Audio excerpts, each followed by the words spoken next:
हाँ जी, मैं तो काफ़ी देर से कोशिश कर रहा था, लेकिन ब्रिगेड साहब जो है वो ज़ाहिर बात है हर एक को उन्होंने फैसिलिटेट करना होता है और हर एक इसी इंपॉर्टेंट प्रेस कॉन्फ्रेंस के लिए आया है और हर एक के पास एक सवाल है जो कि वो करना चाह रहे हैं, पूछना चाह रहे हैं। तो सर मेरा क्वेश्चन ये है कि जमीयत उलमा इस्लाम के सरबराह मौलाना फजल रहमान साहब ने एक तकरीर की थी और उस तकरीर में उन्होंने कुछ ऐसे अल्फाज अदा किए थे जो कि शोधा से मुतल्लिक थे, जिसके ऊपर बड़ा एक शोर मचा, लेकिन इदारे की जानिब से इस पर मुकम्मल खामोशी रही, किसी किस्म की कोई बात नहीं की। हाँ, आज हमने शोधा को ट्रिब्यूट भी पेश किया, खड़े भी हुए, ताज़ीम और तकरीम, और हम उनके मकरूज़ हैं। मौलाना साहब की बात जो उन्होंने की उस पर रिस्पॉन्ड करना पसंद करेंगे आप क्या? एक तो मेरा क्वेश्चन ये है। दूसरा सर क्वेश्चन ये है कि जो मौजूदा हालात के अंदर इस वक्त जो बात हुई है, मोहसिन नकवी साहब ने भी की है कि तमाम की तमाम जो पॉलिटिकल फोर्सेस हैं उनको बैठकर मुल्क के अंदर जो इस वक्त मसाइल हैं उनको हल तलाश करना होगा, और क्योंकि सिस्टम बैठ चुका है। अब ये सिस्टम बैठ चुका है तो ये वज़ीर दाखिला साहब ने जो पब्लिकली बात की है, इससे क्या मायूसी नहीं फैली? और क्या जो इजहार उन्होंने किया, जिस अंदाज में किया, इससे जो नौजवान हैं उनकी होप किल नहीं हुई? Thank you. आई थिंक एक इसी कमिंग टू सेकंड पार्ट, मैं राणा साहब के जवाब में भी, अफसार भाई के और आपके जवाब में, यानी कि I think I have been again and again saying and I have explained, जो होप वाली बात है, आप क्या समझते हैं कि पाकिस्तान का जो नौजवान है वो बाशऊर नहीं? बहुत बाशऊर है। I have the privilege to interact with this wonderful youth of Pakistan multiple times in schools, colleges and other forums. And let me tell you, they have much more clarity than we had at their age. Much more clarity. वो जो दुनिया के हालात देखते हैं ना मेरे भाई, उन्हें रियासत की अहमियत का मुझसे और आपसे ज़्यादा अंदाज़ा है जो हमें उस उम्र में था। Their commitment to Pakistan, their love for Pakistan, their belief in Pakistan is very strong.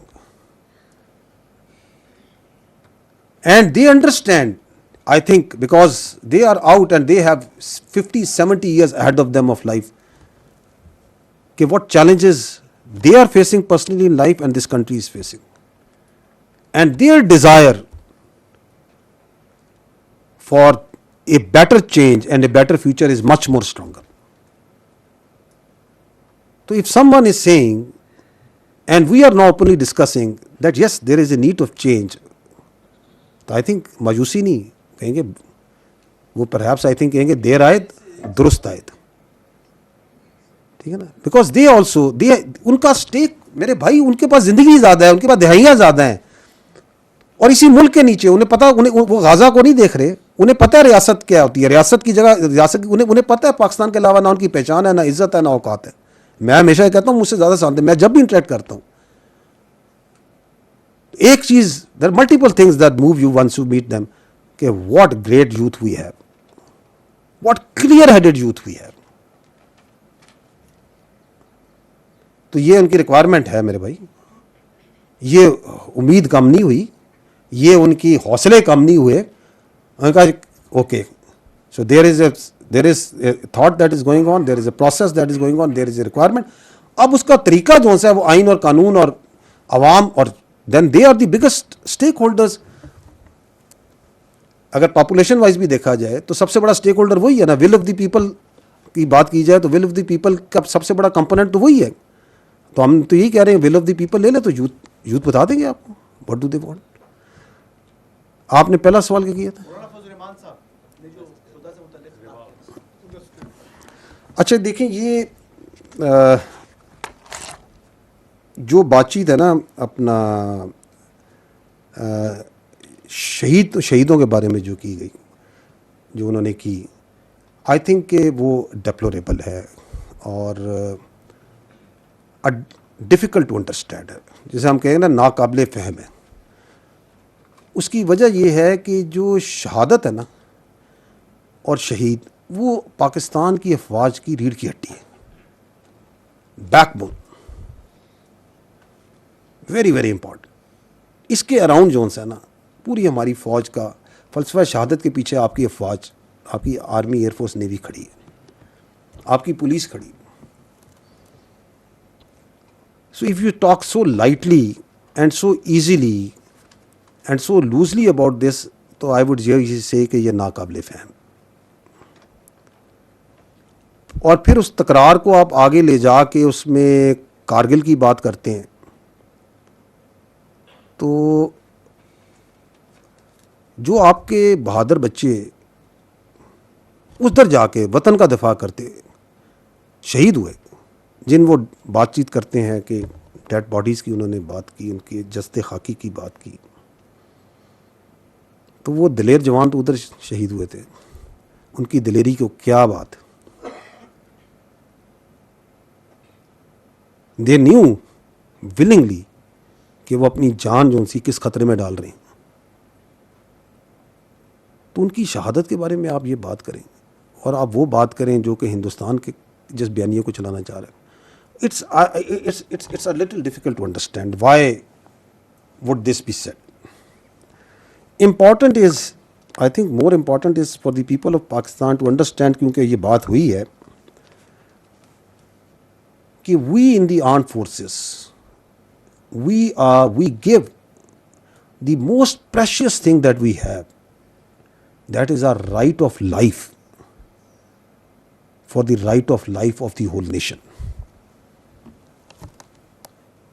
और अभी आपने ये देखा है बलूचिस्तान में, जब हमारा अफसर, हमारा सोल्जर उस इंटेलिजेंस बेस्ड ऑपरेशन पर निकलता है, जब इन दहशतगर्दों, इन ख्वारजों के ख़िलाफ़ ऑपरेशन के लिए निकलता है, जब वो पुलिस का लड़का या वो एफसी का लड़का एक तन्हा चेक पोस्ट पे एक पहाड़ी के ऊपर खड़ा होके, जिसके मील मील तक कोई नहीं है, and he knows that I am a target of this terrorist, this Indian proxies, और वहाँ दिन रात ड्यूटी देता है, तो वो सिर्फ अपनी जान को, अपने राइट ऑफ लाइफ को आपके फ्यूचर के लिए, आपके बच्चों के फ्यूचर के लिए कुर्बान करने के लिए तैयार हो चुका होता है. वो अपने लिम्स आपके लिए कुर्बान करने के लिए तैयार हो चुका होता है. Do you think he is doing it for some pay? Would you do it? Anybody amongst you do it for some money? So that's why it's difficult to understand that why would someone say it. It's not like this. जब आपका एक लड़का navy का seller एक submariner समुद्र में dive मारता है ना सबमरीन में, तो वो अपना राइट ऑफ लाइफ आपके फ्यूचर के लिए कुर्बान देने के लिए तैयारी दे चुका होता है. जब आपका पायलट जहाज हवा में उड़ाता है ना, तो उस वक्त वो ये कुर्बानी दे चुका होता है कि मैंने वापस आना या नहीं आना. He doesn't know. वो तो हम में से जो बहुत अल्लाह के प्यारे होते हैं वो ये शहीद हो जाते हैं. But all of us who wear his uniform have already committed ourself कि हमने अपनी जिंदगी, अपना राइट ऑफ लाइफ आपके राइट ऑफ लाइफ के लिए दिया. उसके बच्चे नहीं होते, उसके मां बाप नहीं है, उसकी खुशियां, उसकी ख्वाहिशात नहीं है, and you are equating it for some pay. Difficult to understand. Why would someone say it? Another point that is important is कि कहा जा रहा है हमें कि जी आप जो सा है, हाँ, लश्कर बनाए. हाँ, कब कहा हमने? जो हम कह रहे हैं, हम तो एक अरसे से कह रहे हैं. I will repeat it. I have been saying it from here. It is on record. ये जो दहशतगर्द हैं, they operate within the people. Once they operate within the people, then we ask that population कि इन्हें इसकी इजाजत ना दें. बिल्कुल हम कहते हैं. ये मैं पहले भी कह चुका हूं. Please don't allow them. कहीं पे आईडी की गाड़ी बनती है, कहीं पे दहशतगर्द रहता है, कोई उसकी लॉजिस्टिक प्रोवाइड कर रहा है, तो जिस इलाके में वो दहशतगर्दी होती है उसी इलाके में ऑपरेट कर रहे हैं ना. तो it is a genuine question, a genuine requirement once the law enforcement, the police also, everyone says, please don't facilitate, please don't allow. उसको इसकी इजाजत न दें. अगर आप इतने कादिर नहीं हैं, आप ये इजाजत नहीं कर सकते, you feel threatened, you feel coerced, आपकी कोई मजबूरी है, आप यहां से निकल जाए. Let us handle. And अगर आप उसको रोक भी नहीं रहे और निकल भी नहीं रहे और दहशतगर्दी जो सी है उसके अंदर पनप रही है, so we are going to be very careful, but then don't say कि हम यहां ऑपरेशन क्यों कर रहे हैं, आप कोलैटरल डैमेज की बात ना करना. And that's is very genuine logical point, because that terrorism और that facilitation is being done over there. जिस तरह हम ये आपके टेरर क्राइम नेक्सस की बात करते हैं कि ये टेरर क्राइम नेक्सस को हम ब्रेक करेंगे, क्योंकि अगर ये स्मगलिंग होती है अफगानिस्तान से and we are okay with that smuggling, तो उसी जमियाद में, उसी गाड़ी में अगर स्मगलिंग हो रही है तो उसमें किसने रोका है कि उसके अंदर असला नहीं आएगा, उसके अंदर आरडीएक्स नहीं आएगा, उसके अंदर फ्यूजेस नहीं आएंगे? आएगा ना, तो हम उसको रोकेंगे. तो it goes like this. And then ये जो कॉन्सेप्ट है आपका पब्लिक का या इलाके का दफा का, ये दुनिया पूरी में सिविल डिफेंस का मौजूद है. विलेज डिफेंस कमेटीज का पाकिस्तान के बहुत से हिस्सों में मौजूद नहीं. कश्मीर से भाई बैठे हुए, कश्मीर में विलेज डिफेंस कमेटीज होती हैं, आपके पंजाब में होती हैं village defence committees, they are everywhere. ये कॉन्सेप्ट है आपका सिविल डिफेंस के अंदर. और पुलिस जो सी है, जो लॉ एनफोर्समेंट होती है, ये पब्लिक के ताउन के बगैर तो कोई जंग जीत ही नहीं सकती. तो आप अगर जिस इलाके में दहशतगर्दी हो रही है, if the law enforcement, the security forces are conversing with the people for their cooperation, and the cooperation is very simple कि किधर है, अगर आपको पता है तो बताएं, अगर आपको नहीं पता और यहां मौजूद हैं तो आप निकलें, हम उनको संभाल लेंगे. तो इसमें क्या प्रॉब्लम क्या है? तो मैं हमेशा ये रिक्वेस्ट करता हूं अपने तमाम काबिल इज़्ज़त मोहतरम सियासतदानों से और रहनुमाओं से कि हमें चीज़ चाहिए, इनको चाहिए कि वो अपनी कौम को मज़ीद शऊर दें. हमें उनको मज़ीद कंफ्यूज करने की ज़रूरत नहीं है.